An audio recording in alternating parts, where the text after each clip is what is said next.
Les propositions de loi sur les soins palliatifs et sur l'aide à mourir arrivent enfin au Sénat.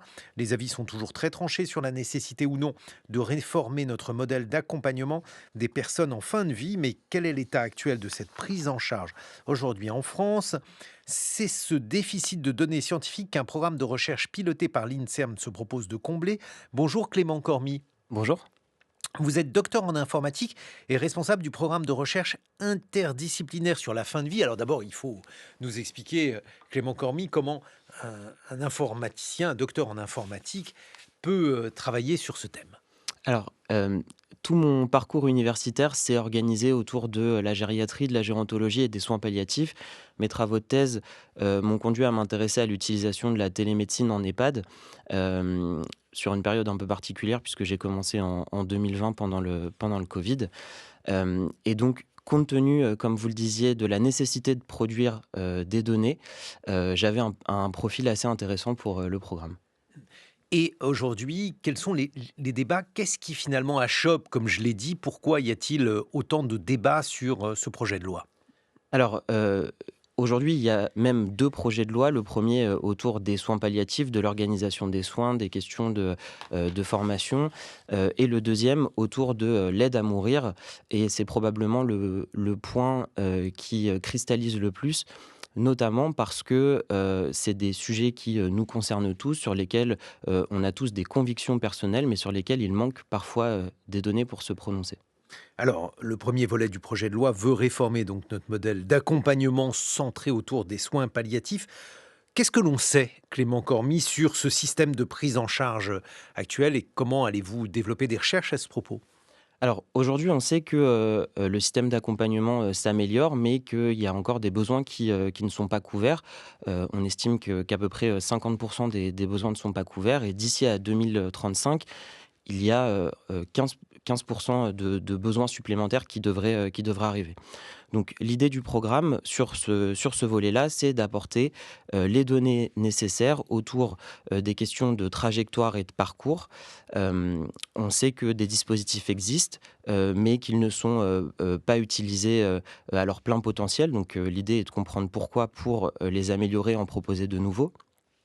On a, un groupe qui, va travailler sur les questions d'anticipation, pour éviter d'avoir, des soins palliatifs qui se réduisent aux dernières 24 ou 48 heures, de vie d'un patient, qu'on puisse, véritablement, créer des outils pour anticiper les prises en charge. On a un groupe qui, va s'intéresser, aux souffrances, et aux souffrances dans leur dimension, vraiment totale, donc physique, Mhm. psychologique, d'accompagnement et cetera. Et puis, un dernier groupe pardon, autour des désirs de mort pour justement mieux les comprendre. Et alors, aujourd'hui, finalement, quelles sont les différentes conclusions auxquelles vous aboutissez, ou conclusions même provisoires, Clément Cormy? Alors nos enfin le programme vient d'être lancé, donc on n'a pas encore, tout à fait de conclusions et de Mhm. résultats tangibles. Heu, pour autant, peut-être une des premières choses à noter, c'est vraiment que c'est un sujet qui, intéresse très largement, la communauté, des chercheurs. On a, des sciences humaines et sociales, Mhm.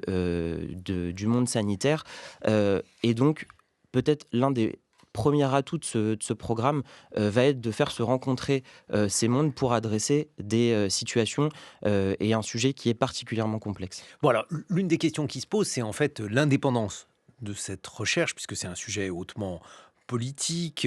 Là aussi, comment l'assurer, Clément Cormy? Alors, effectivement, c'est un sujet, très politique. Le programme de recherche est financé par, le ministère de l'Enseignement supérieur et de la Recherche.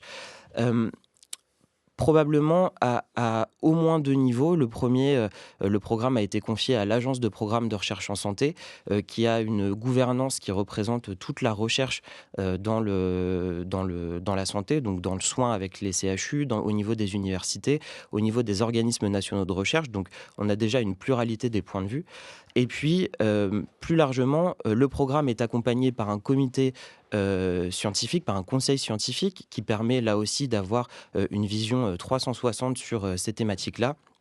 Et puis, il est suivi par un comité scientifique international qui, pour le coup, n'a pas d'enjeu au niveau national et local. Et donc on voit que vous allez, continuer à mener cela. Lorsqu'on est engagé dans ce type de recherche, j'imagine que ça doit être particulièrement compliqué d'avoir, tous les jours ce type de sujet. Est-ce que, psychologiquement, ça n'est pas difficile, Clément Cormy? Non, paradoxalement, pas vraiment. La communauté, des chercheurs sur ce domaine-là, est une communauté, comme je vous le disais, très hétérogène, très pluridisciplinaire et qui se soutient beaucoup. Ce qui permet, d'en parler, très Mmh. librement, et effectivement, finalement, c'est plus les personnes qui sont extérieures à ce champ-là qui se posent ces questions-là, mais quand on y est, tous les jours, finalement, c'est un sujet de recherche, comme un autre.